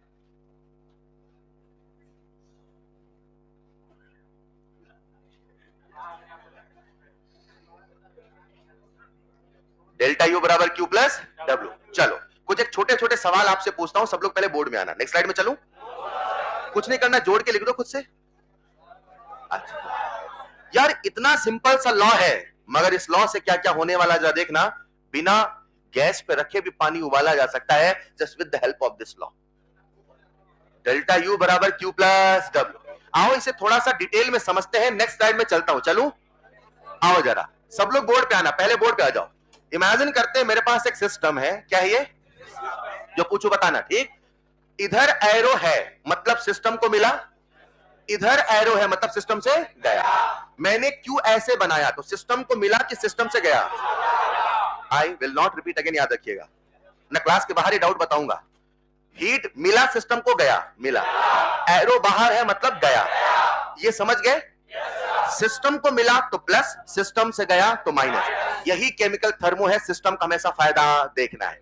अगर मैं आज आपसे इसका डेल्टा यू पूछूंगा तो बताओ क्यू प्लस लिखूं कि माइनस? प्लस, क्योंकि आज सिस्टम को हीट मिला है लेकिन वर्क सिस्टम से हुआ है। तो क्यू प्लस डब्ल्यू कि माइनस डब्ल्यू? मैंने साइन कन्वेंशन के साथ लिखा कि without sign convention? Sign convention के साथ। हमारी सारी बातें विद साइन कन्वेंशन है। अगर समझ गए हो तो इसी को थोड़ा मॉडिफाई करता हूं, देखना बच्चों। अब मैंने सिस्टम लिया, ऑफ कोर्स गैसियस सिस्टम चल रहा है, राइट? इस पे इससे हीट गई और इससे वर्क भी हो गया, मतलब heat release by the system. और कौन सा वर्क हुआ? एक्सपांशन। क्या हर बच्चा मुझे डेल्टा यू लिख के बता देगा? अब क्यू लिखूं कि माइनस क्यू? डब्ल्यू कि माइनस डब्ल्यू? ये तो बहुत आसान है। एनर्जी का समेशन यही तो फ्लॉट है। जादू दिखाऊंगा, लेकिन एक सवाल और आपसे पूछता हूं। इमेजिन करते हैं हमारे सामने सिस्टम है। क्या ये? सिस्टम से हीट गई, मान लो। अच्छा आज मैं एरो बना रहा हूं, कल को सवाल बोलेगा heat release by the system, heat absorb by the system, expansion हुआ, कंप्रेशन हुआ, सवाल होगा। आज मैं चित्र बना रहा हूं, बस आया ना? मुझे बताओ आज सिस्टम से हीट गई क्या? आई गई। और मैंने एरो ऐसे बनाया, work done on the system by the system. तो बताओ डेल्टा यू बराबर कैसे लिखूं? माइनस क्यू प्लस डब्ल्यू। हर सवाल में वैल्यू लिख लोगे? लिखना नेक्स्ट पॉइंट। नहीं मत छापो, रहने दो बेटा। डिसीजन लो, सोचो क्या करना चाहिए। मत करो बेटा, मत करो।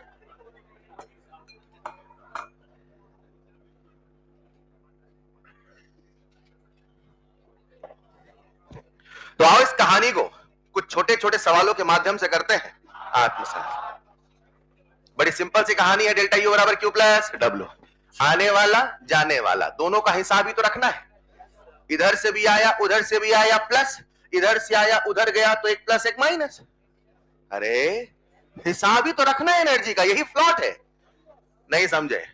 समझ गए तो एक सवाल आपका वेट कर रहा है। अच्छा एक मिनट, ये सिस्टम रियल गैस है क्या आइडियल गैस? और आइडियल गैस की internal energy is the function of delta U बढ़ेगा तो टेम्परेचर, डेल्टा यू घटेगा टेम्परेचर। मैं आपसे पूछ सकता हूं कहां होगा हीटिंग इफेक्ट, कहां होगा, पूरी बता दोगे क्या? एक सवाल लिखना जरा जल्दी से, चलो नेक्स्ट स्लाइड में लिखना एक सवाल। An ideal gas, an ideal gas, जल्दी लिखना। An ideal gas absorb 100 joule heat, उसने 100 जूल हीट एब्जॉर्ब किया। थोड़ा फील करो, बॉटल रख के उसको 100 जूल हीट दे दिया तो अंदर हीट पहुंच गई, absorbs 100 joule heat and does expansion work off, and does expansion work off 80 joule. Then identify temperature of system. पहला ऑप्शन था इंक्रीजेस, दूसरा ऑप्शन था डिक्रीजेस, तीसरा ऑप्शन था रिमेन सेम। कितने बच्चों से बन जाएगा रेजर हैंड? फील चाहिए, केवल फील ये सवाल आपसे करवाएगा। आओ जरा मुझे बताओ, हीट एब्जॉर्ब की रिलीज, एब्जॉर्ब तो प्लस की माइनस, प्लस। मैंने लगाया फ्लॉट डेल्टा यू बराबर क्यू प्लस डब्ल्यू, क्यू की वैल्यू 100, डब्ल्यू कितना 80, कितना तो डेल्टा यू प्लस में कि माइनस में? एनर्जी का हिसाब किताब ही तो कर रहा हूं। अरे लेखा जोखा हिसाब किताब आया ना, इतना आया, इतना चला गया, इतना बच गया, 100 रुपए आए, 80 रुपए खर्च, 20 रुपए बच गए, नहीं समझे? तो सिस्टम के पास पैसे बचे कि नहीं बचे? बचे। सिस्टम की एनर्जी बढ़ी कि नहीं बढ़ी? बढ़ी। और एनर्जी बढ़ी है तो काइनेटिक एनर्जी बढ़ी है तो टेम्परेचर बढ़ा है, तो आंसर विल बी इंक्रीजेस और डिक्रीजेस? इंक्रीज। नहीं समझे? एक सवाल बढ़िया वाला दे दूं क्या? लिखो जरा।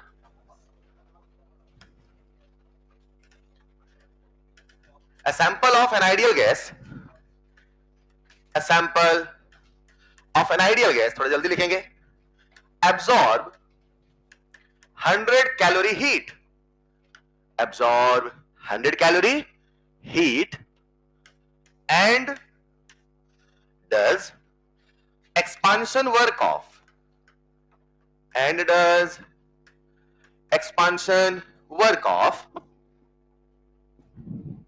and does expansion work of 100 joule.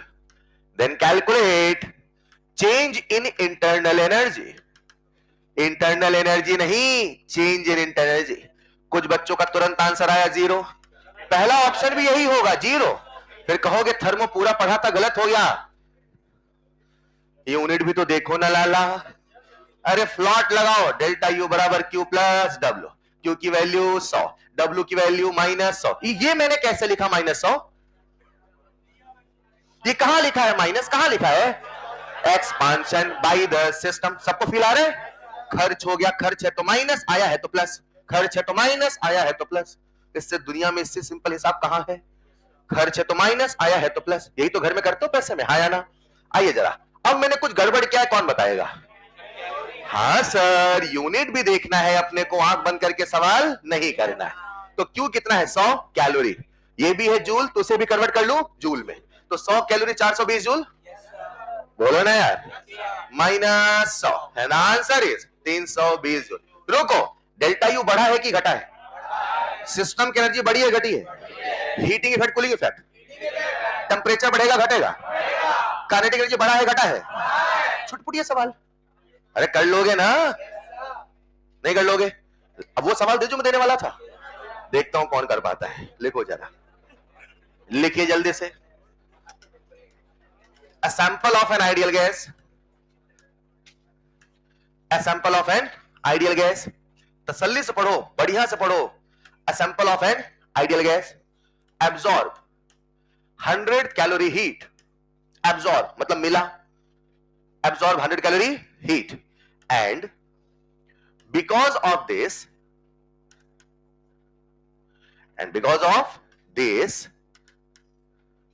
volume of system changes from 10 liter to 20 liter, volume of system changes from 10 litre to, कितनों को फील आ गया? आ गया? चित्र बनाना दिमाग में, थर्मो को बिल्कुल पानी कर दूंगा, बस चित्र बनाना दिमाग में, थोड़ा कंसेप्चुअल है मेरे भाई। थर्मो बहुत डेप्थ चैप्टर है, किस्मत अच्छी है सिंपल फॉर्मूले बेस्ड सवाल आ गए और पूरा पढ़ना है। थोड़ा मुझे बस आपके दिमाग की इमेजिनेशन चाहिए ऑफ कोर्स सवाल का, ठीक है? मुझे बताओ कितना हीट आया? 100। अब एक्सपांशन हुआ कंप्रेशन? मतलब आ भी रहा है, खर्चा भी हो रहा है, बस ये हिसाब करना है खर्चा ज्यादा हुआ है कि आया ज्यादा है। Agree? From 10 litre to 20 litre against constant external pressure, against constant external pressure of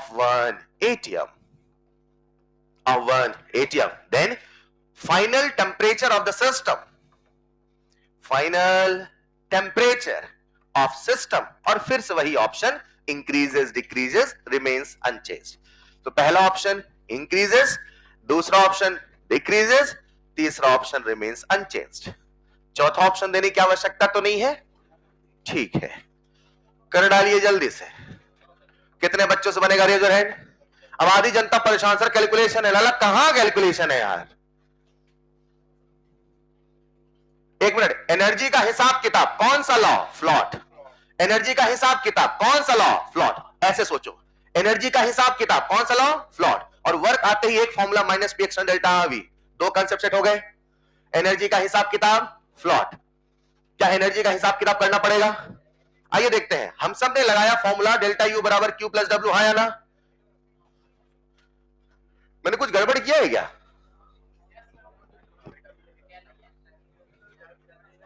चलो आपको समय देता हूं, पहले जल्दी करो जल्दी। कितने बच्चों का आंसर आ चुका है? पूरी क्लास चाहिए भाई। थोड़ा थोड़ा दिखने लगा थर्मो। मुझे बताइए आज टेम्परेचर बढ़ेगा घटेगा? घटेगा।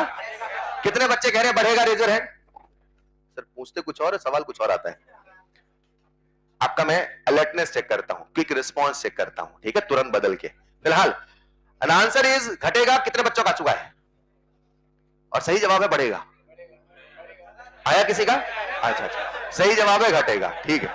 आओ, डेल्टा यू बराबर क्यू प्लस डब्ल्यू, बोर्ड पे आना जरा। आज मुझे बताओ क्यू कितना दे रखा है? 100 कैलोरी। उसे लिख देता हूं मैं 100 इंटू 4.2। अच्छा, वर्क एक्सपांशन है कंप्रेशन, जिससे नहीं बना बोर्ड पे देखे। एक्सपांशन कंप्रेशन, खर्चा किया आया प्लस की माइनस, फॉर्मूला वर्क का बोलो minus P external delta we. Value सीधे पुट कर रहा हूं, पुट कर दो ना। पी एक्सटर्नल की वैल्यू कितनी है? 1। डेल्टा वी कितना? 10। ऐसे माइनस करो, कुछ गड़बड़ है सर। ये जूल में, तो इसे भी कन्वर्ट करो जूल में। ये है एटीएम, ये है लीटर, लीटर एटीएम गुणे 101, अब बना जूल। तो बोलो ये बड़ा हुआ कि नहीं हुआ?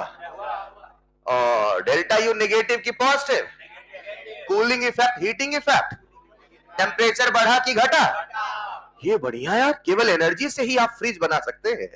आएंगे धीरे धीरे, फिलहाल यहां तक सबके फंडे क्लियर है।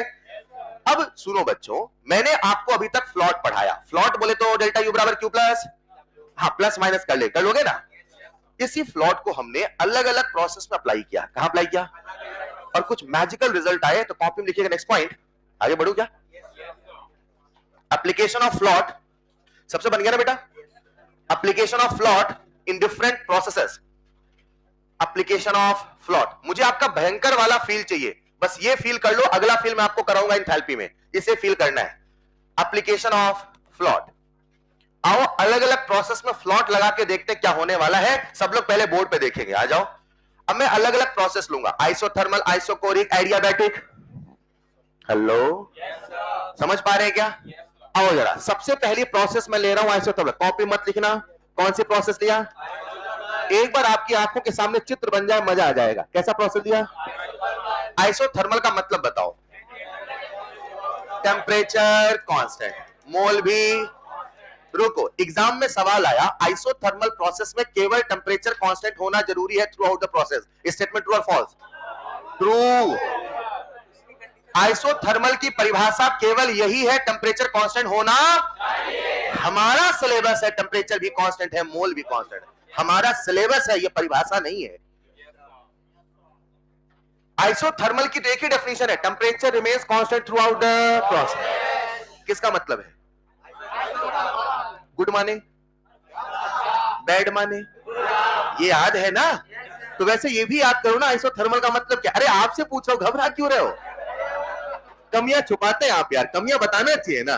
टीचर से कमियां छुपाओगे सीखो ये कैसे? है isothermal temperature remains constant through out the process. आओ जरा सब लोग बोर्ड पे आओ। कैसी प्रोसेस है भैया? मैंने आपके सामने एक सिस्टम बनाया, थोड़ा फील करना। क्या बनाया? कैसा सिस्टम? गैस का कि आइडियल गैस का? मुझे ऐसे कराना है कि टेम्परेचर ना बदले, मुझे ऐसे कराना है। क्या कराना है? प्रोसेस। उसमें क्या करते हैं? एनर्जी का एक्सचेंज। कितने रास्ते हैं? दो, हीट और वर्क। ऐसे देना हीट, टेम्परेचर ना बदले, ऐसे करना वर्क, टेम्परेचर ना बदले, ऐसे लेना वर्क, टेम्परेचर ना बदले, ऐसे लेना हीट, टेम्परेचर ना बदले। डन। आइसोथर्मल कराने का मतलब वही तो हुआ। लेट्स इमेजिन मैंने इसको हीट दे दिया, मान लो। क्या दे दिया? मैंने इसको क्या दे दिया? ये बहता हुआ आ रहा है ना। हीट में कभी ऐसे नहीं बनाता हूं, हीट ऐसे थोड़ी आएगा, बहता हुआ आएगा ना। तो जब हमने हीट बनाया, हाँ, अब बहता बहती मत लड़ो, आगे इधर आओ, है ना, उसी में परेशान है। खैर, इमेजिन करते यहां पे हीट आया। अब हीट आई आया मत बोलो, ठीक है, उसमें सवाल नहीं आएगा। अब इसमें हाँ ठीक है बेटा, आप वही बोल लेना। अब जो हीट आई आया, मुझे बताओ उसको प्लस मिलेगा कि माइनस? प्लस। मुझे आपका फील चाहिए। एक सिस्टम उसको हीट दे दो तो क्या अंदर की एनर्जी बढ़ गई? क्या सिस्टम आइडियल गैस है? अगर अंदर की एनर्जी बढ़ गई मतलब टेम्परेचर बढ़ना, लेकिन मुझे टेम्परेचर बढ़ने नहीं, तो जो एक्स्ट्रा एनर्जी है उसे खर्च कराना, और जितना आया है उतना ही कराना। अगर 20 जूल आया है तो 20 जूल ही खर्च कराना। फील है? जितना हीट आएगा उतना ही एक्सपांशन वर्क में खर्च होगा, तभी वो आइसोथर्मल होगा। आइसोथर्मल है तो ऐसा ही होगा, चाहे सोचो ऐसे चाहे सोचो ऐसे। डेल्टा यू बराबर क्यू प्लस डब्ल्यू। कौन सा प्रोसेस? डेल्टा यू बराबर क्यू बराबर माइनस, नहीं समझे? Heat given to the system will convert into expansion work. Heat given to the system will convert into. Heat given to the system will convert into. अगर isothermal होना है तो शर्त है ना, आइसोथर्मल कराना है। कॉपी में लिखो जल्दी से। फ्लॉट नंबर 1, रफ्तार में लिखेंगे, रफ्तार में। कुछ कहना चाह रहे हैं बच्चों? तो कॉपी में लिखिएगा, heat given to the system will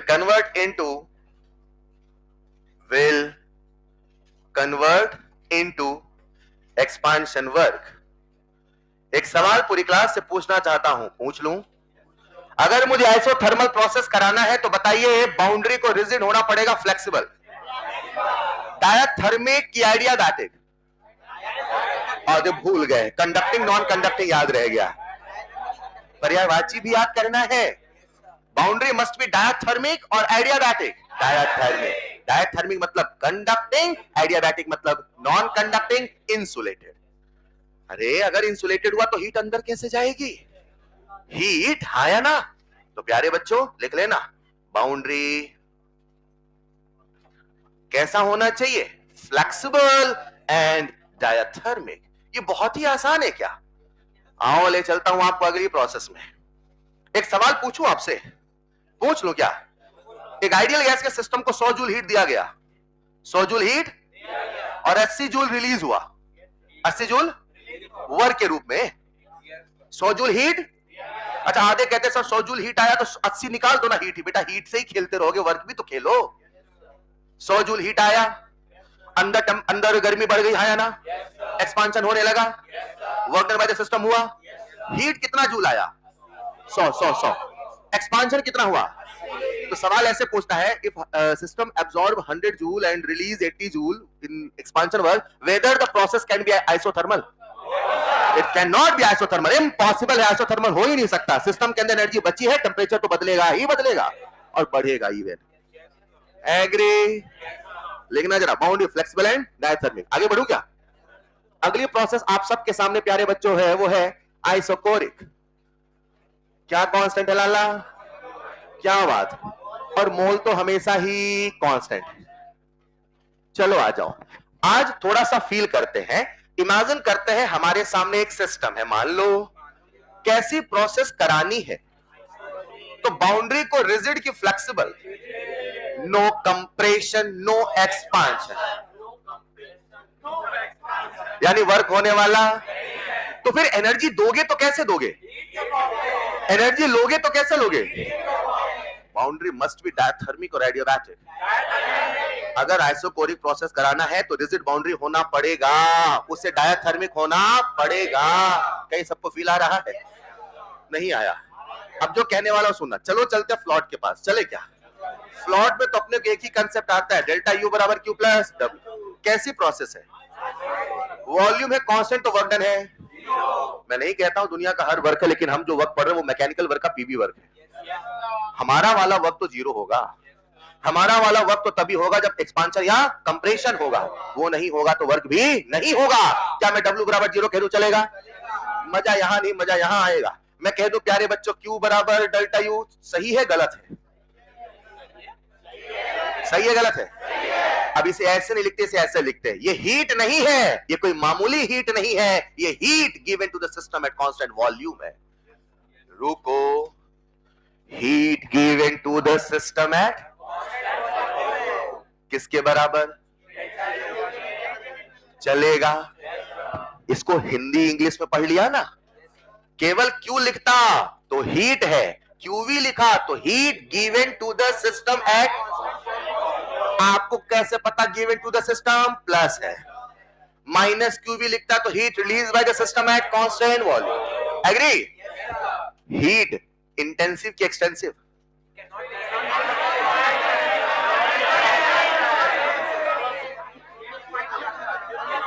जिसका मैं आंसर सुनना चाहता हूं वो बोल ही नहीं रहा है। हीट एक्सटेंसिव की intensive? Work intensive extensive? Heat कुछ नहीं। सवाल घुमा के पता कैसे पूछता है?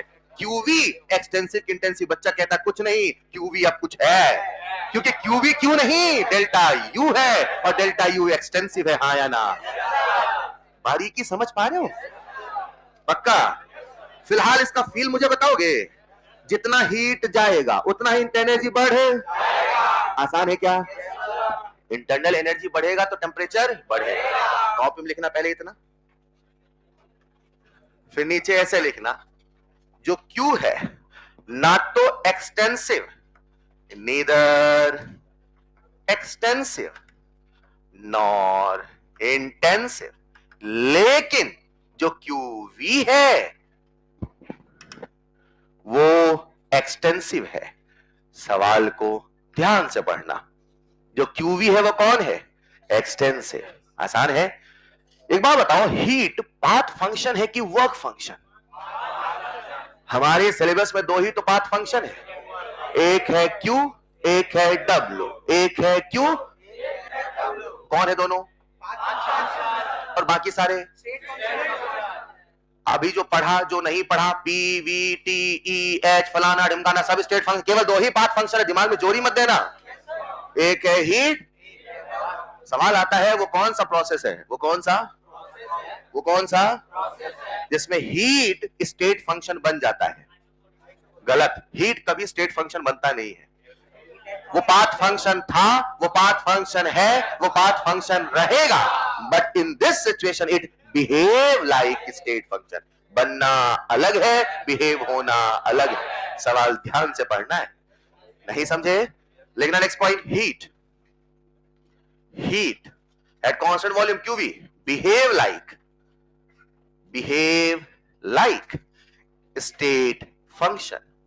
बिहेव कर रहा है, बना नहीं है। अगर आप मेरी बात को समझ पा रहे हैं तो चलो ले चलता हूं आपको अगली प्रोसेस में। कितनी प्रोसेस हो गई? दो।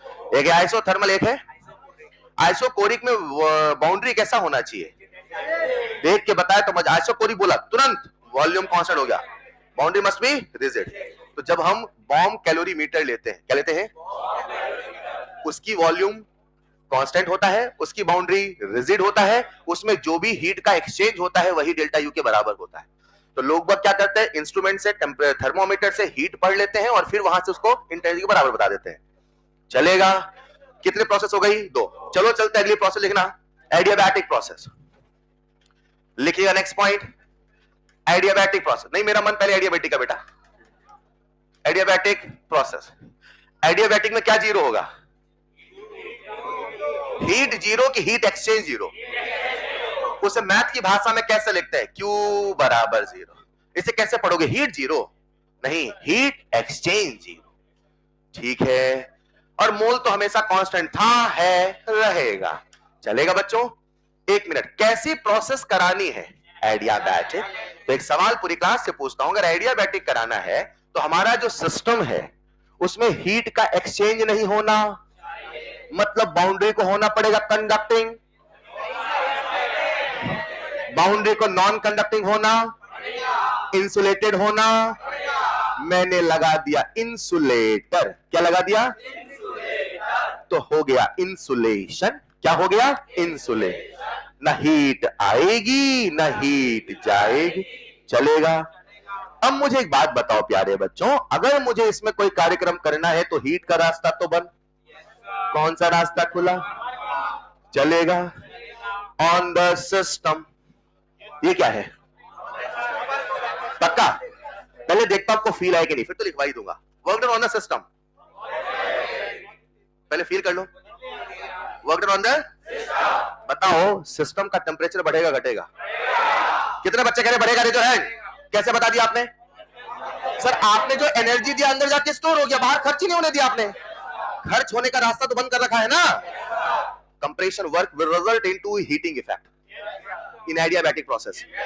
Expansion work will result into cooling effect in adiabatic process. कोई बड़ी बातें कर रहा हूं क्या? छोटी छोटी फील की बातें चल रही हैं। लिखो जरा नेक्स्ट पॉइंट। अच्छा, इसे ऐसे भी सोच सकते हैं, इसे ऐसे भी सोच सकते हैं, डेल्टा यू बराबर क्यू प्लस डब्ल्यू। आज क्योंकि यहां पे क्यू हो गया जीरो, तो आप कह दोगे डेल्टा यू बराबर डब्ल्यू। मतलब जितना वर्क किया जाएगा वही डेल्टा यू में चेंज लाएगा। इसे शब्दों में लिख लें तो compression work results into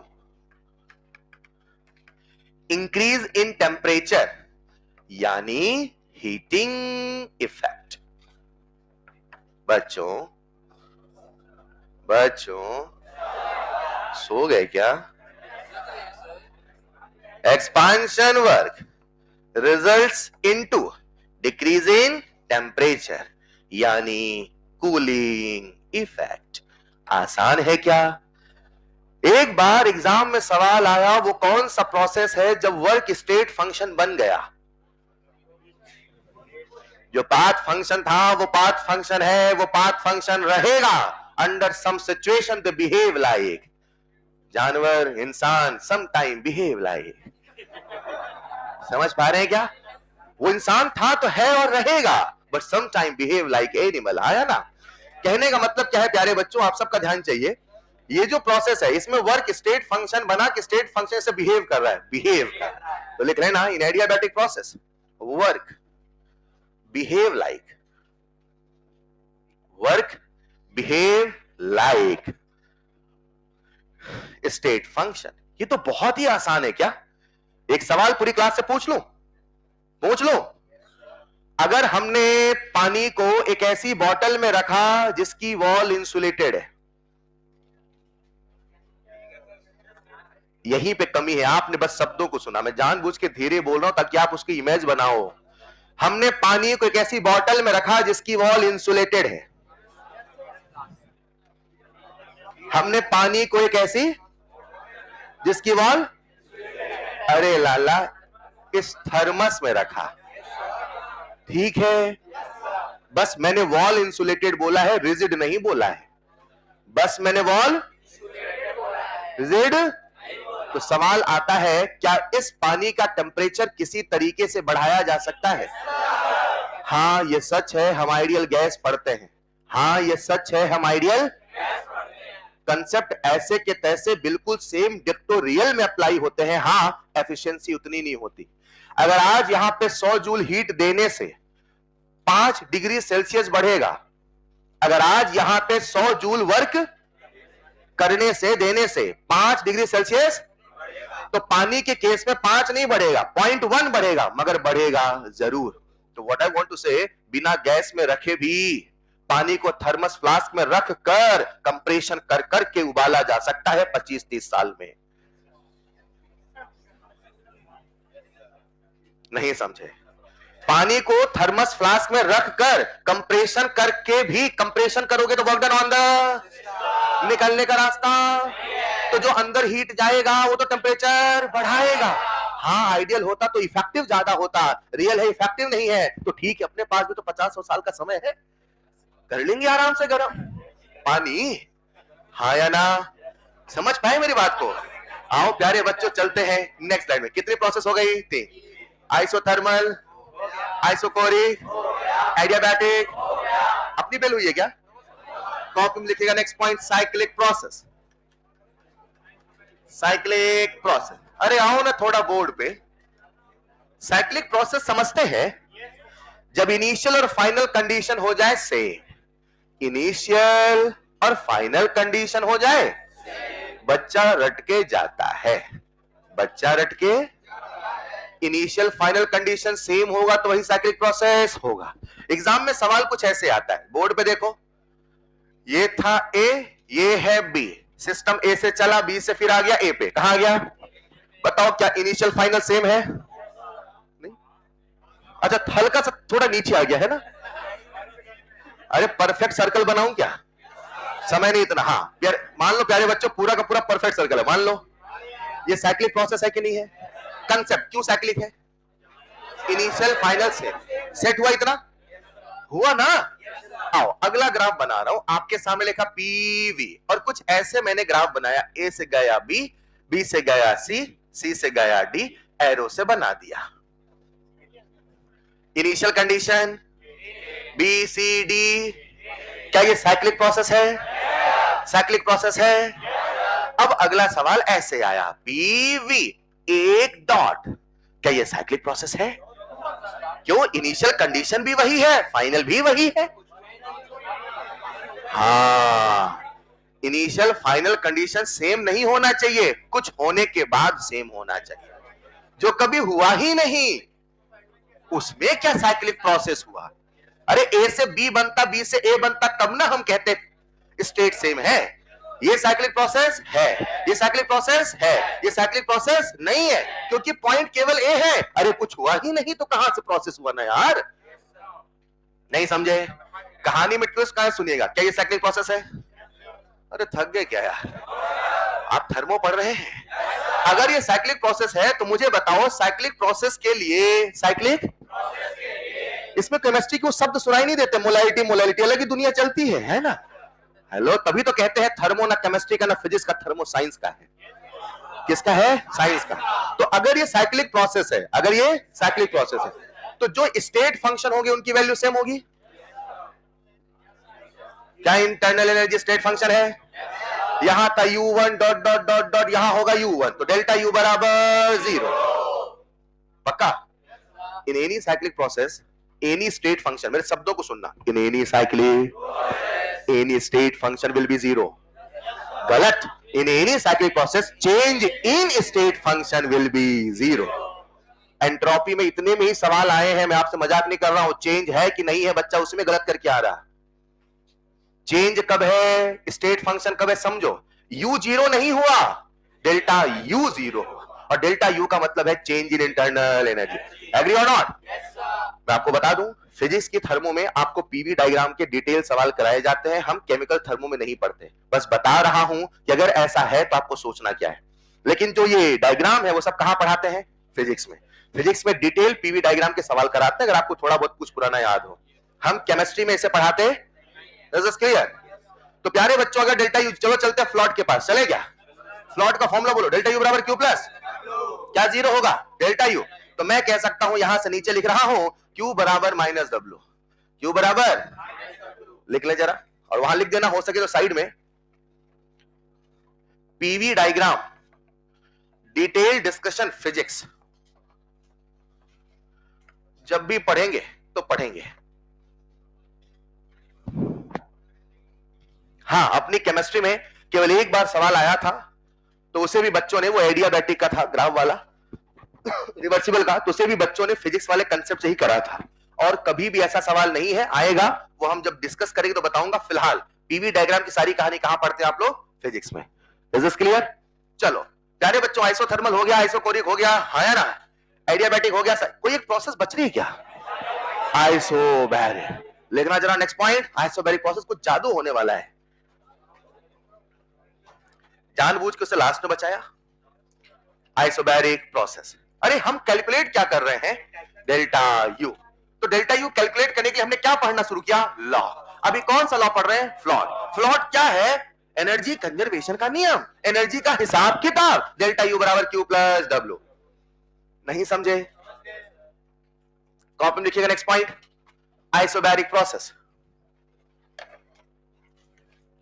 isobaric process, लोग मुझे जरा आइसोबैरिक की डेफिनेशन बता दो। आइसोबैरिक का मतलब क्या है? गलत। Pressure remains constant through out the pressure of system. आपको हंसी आ रही है? अभी जब डेल्टा एच पहुंचोगा इसी में सवाल गलत करोगे। सर देखो प्रेशर कांस्टेंट, भैया बाहर का नहीं, सिस्टम का प्रेशर। किसका प्रेशर? आइसोथर्मल में टेम्परेचर कांस्टेंट किसका? सिस्टम का। आइसोकोरिक वॉल्यूम कांस्टेंट किसका? सिस्टम का। आइसोबैरिक प्रेशर कांस्टेंट किसका? सिस्टम का। सारी कहानी किसकी? सिस्टम की।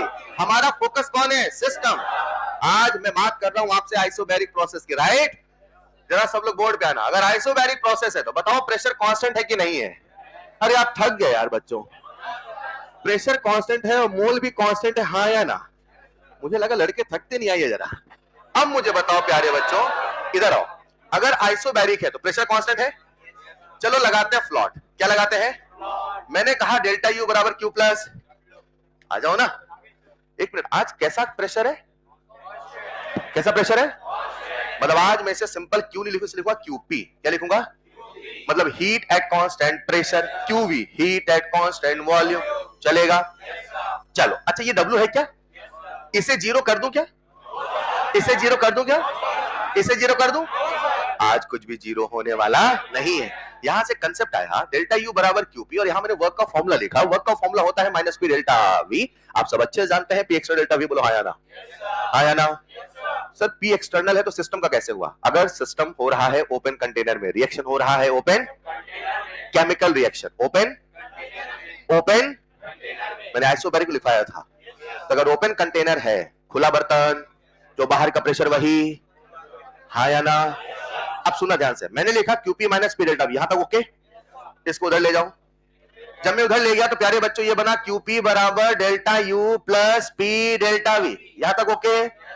डेल्टा मतलब चेंज, चेंज मतलब फाइनल माइनस इनिशियल। दूसरा कोई मतलब नहीं होता, एक ही मतलब है, फाइनल माइनस इनिशियल। चलेगा? तो मैंने आपके सामने लिखा क्यूपी बराबर डेल्टा यू, मतलब U2 minus U1 plus P V2 minus V1। Done बच्चों? फाइनल फाइनल एक तरफ, इनिशियल इनिशियल एक जादू आप सबके सामने होने वाला है। मैं इधर बगल में लिख रहा हूं, जरा सुनिएगा। क्यूपी बराबर U2 plus PV2 minus U1 plus PV1। एक बार चेक करो जो मैं लिखा वो सही है गलत है? चेक करो सब लोग, चेक करो। 1 मिनट और लूंगा बस।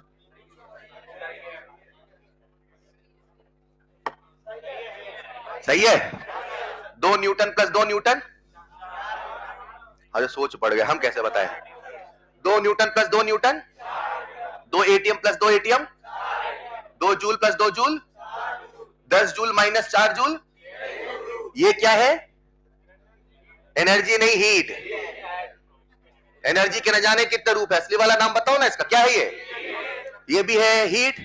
समथिंग माइनस समथिंग बराबर हीट, समथिंग माइनस समथिंग बराबर, तो इसे भी होना पड़ेगा हीट, इसे भी होना पड़ेगा heat. Heat minus heat will give heat. लोगों ने कहा भाई साहब ये कौन सी नई चीज है, ये कौन सी नई चीज है? एग्री और नॉट? और यहां पे जन्म होता है एक नए कंसेप्ट का। वो कंसेप्ट का नाम रखा गया एंथैल्पी। क्या नाम रखा गया? अभी क्लास यही छोड़ रहा हूं, अभी कंक्लूजन मत निकालना। इस नए चीज का क्या नाम रखा गया? एंथैल्पी। और इससे बोला गया प्यारे बच्चों enthalpy represented by capital H. Heat का पहला वर्ड क्या है? हीट का पहला वर्ड हीट है, एच। हीट का पहला वर्ड क्या है? एच। हीट को रिप्रेजेंट करते हैं क्यू से, हाँ या ना? पाथ फंक्शन था तो क्यू लिखा, क्योंकि एंथैल्पी अभी कल पढ़ाऊंगा। स्टेट फंक्शन उसे लिखा कैपिटल एच। क्या लिखा? तो हीट का पहला अक्षर एच ही उसे बनाया, मगर फिर भी ये हीट नहीं है, ये कुछ और है। हेलो, ये क्या है समझाऊंगा। अभी फिलहाल इससे बोला गया एंथैल्पी और इससे भी बोला गया एंथैल्पी, तो फाइनल स्टेट का एंथैल्पी, इनिशियल स्टेट का एंथैल्पी। सर एंथैल्पी क्या है, क्यों है, सब बताऊंगा। अभी तो बस यहां पे कहानी आके थम गई है। क्यूपी बराबर डेल्टा चलेगा। बेल हो चुकी है, तो इसको डिस्कशन को नेक्स्ट क्लास में कंटिन्यू करेंगे। Next class will be solely based on the most important topic of our chemistry, that is enthalpy. तो एंथैल्पी से हमारा थर्मो फुल फ्लेज अपना सिलेबस हिसाब से चलता है। अभी तक शब्दावली थी जो फिजिक्स में भी होता है, ऐसा नहीं सवाल नहीं आते, सवाल आते हैं, मगर अब एंथैल्पी से प्योर अपना केमिस्ट्री चलता है। That's all for today. Homework लिखो, पहले होमवर्क लिखो। Revise till today's lecture. हाँ बता दो। Revise till today's lecture and prepare short notes.